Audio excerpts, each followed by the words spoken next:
All right, so before you start to set all of this up, make copies of the 2 files that are linked in the notes of this video. It'll make this whole process a lot easier. If you're having trouble doing that, then I would Google how do you make copies of Google files, but it should be pretty easy. You just have to click it, and then in the file part, just click make a copy of. But you're going to need your own copies of this because you will not be able to edit what I have. All right, so this is going to be a video on how I use Google Forms to deal with my warm-up or bell ringer problems that the students get each day. So one of the ways I teach is I basically show the students each day, they get either 1 or 2 or 3, depending on the day, warm-up questions that are basically so they get like a sneak preview or like a taste of what the test is going to look like each day. So for my AP Calculus class, they're basically getting an AP Calculus problem each day, something that would show up on the test. That way they're actually seeing something that's on the test at least once each day. Obviously, throughout the class, they're seeing that as well, but I just really want to focus on what they're going to be seeing and just so they understand what they're going to be tested on. First thing that I have up here is I made a Google form, and I just called it warm-up form. In doing this, you could just make a copy of what I have, but I just kind of want to show you the first step in which what I did when making this. So I have this warm-up form here. I do have it collect the email address just so students don't have to write their names in. It also simplifies the getting of the names because it's all based on their email address. Sometimes students, misspell their name or write a nickname rather than the name that shows up on the roster. So it just makes things a little bit easier for getting names. So I have them collecting their email address here in this first step, and then I have a multiple choice that says like question number, and basically, so it's a drop down right here, and they basically have to just choose which problem it is. Again, I just kind of have it already in there for them so they can just choose which problem it is.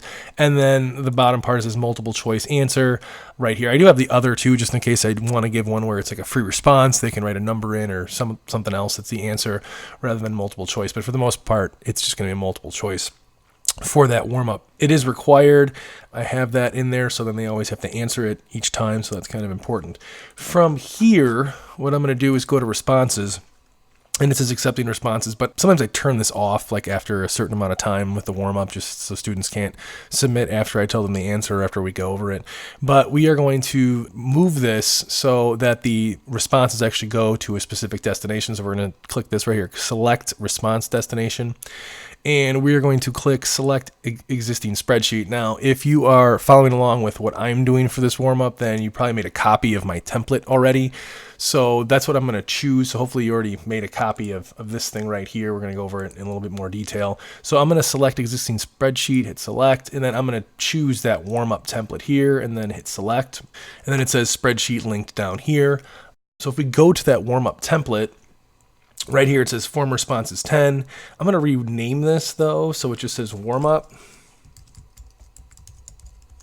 But it's going to yell at me because I already have a warm up right here. So what I'm going to do is just put a warm up underscore here, and then I'm going to rename this just temporary, so warm up temp. And then I'm going to change this to say warm up here. The reason I'm doing that is because part of the warm up analysis, this part is coded to have warm up. It actually changed it right here, but I'm going to be changing this back to just say warm up. It changed it because I changed the temp right here, but we're gonna change this back. So that's why I named it warm up. Now what we're going to do here is we are going to right click where it says email address and insert one left, and I'm going to write key here. And basically what I'm going to be doing is as they submit whatever their email is, I need it to key in their email address as well as whatever question number it is. So what I'm going to do is act like I'm taking the test really quick. So let's act like I'm a student right now. Hit preview here. My email address, I have it where it automatically collects it. This is my personal account, so it's not going to actually do that. But through my school's emails, it can automatically collect the students' emails because they all have Gmail accounts. But say I just wrote in my email address really quick here. I could choose it was question 1, and I think the answer is B. I think it's also important to send me a copy of responses just in case a student submits and I don't get it. They can show me that they actually did get a copy. It usually isn't a problem, but either way, I'm just going to hit submit here. And then it submitted the response.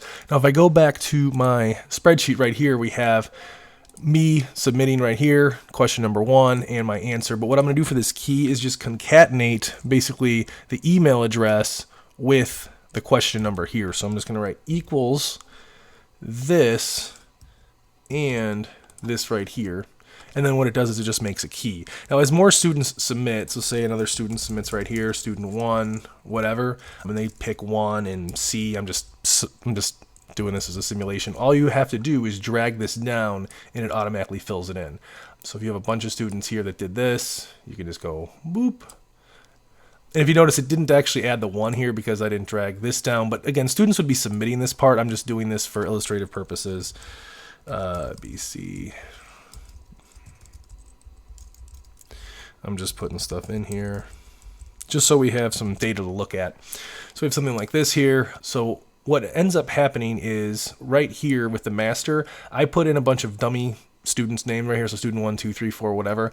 If you fill in this master tab, it's automatically going to fill in wherever you have the warm-up analysis. So this right here is actually, it says vertical lookup.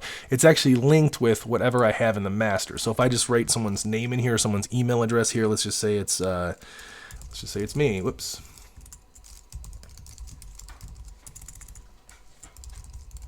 So if I say it's me like this, it's automatically going to update over here with that email address. Okay, so I usually do this in the beginning of the semester. Once I have the rosters, I just put all their email addresses in here, and then you could fill in their first names and last names. But the most important thing is that email, because when they submit their form, it'll be linked to their email, so it just makes it a little bit more automated. So from there, we have this, and if you notice, I don't actually have any information in here yet. That's because this is still linked to that temp. So if I change this right here to warm up, right here, it'll actually spit out this warm up here. And I'm actually going to do that for all of these. So I'm just going to drag this here like this and drag it over here. And it filled out all of these. These are the students that submitted, the ones that I just basically made up here. All of this is linked in this. And if you notice, it also breaks down their score. I made it so it color codes. If it matches right here with A, it'll turn green. It does the percentage for you as well here with 100. If you notice down here, it says that there's no student 25. That's because my class, I don't actually have 25. I have 24.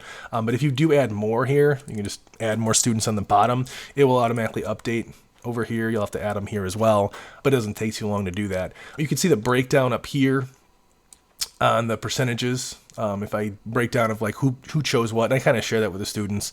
Generally speaking, I'm looking for, the right answer, A being the top spot. And then I also have like units here. So sometimes I go through certain numbers, and this is just more for me.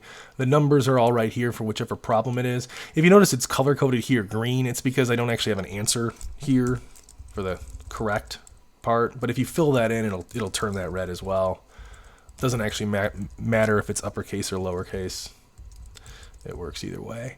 So what I'm going to do here is, here's my temp. This is actual data from my class. I'm going to copy and paste this into that new warm-up form data I have right here, just so you get a better idea of what this looks like when it does the full analysis. So if this all links up here, we have all the averages here. It color codes the averages too up here, so you can see like if it's 100%, it just the top one, it's blue, the lower one is red. It just goes red, green, blue for that.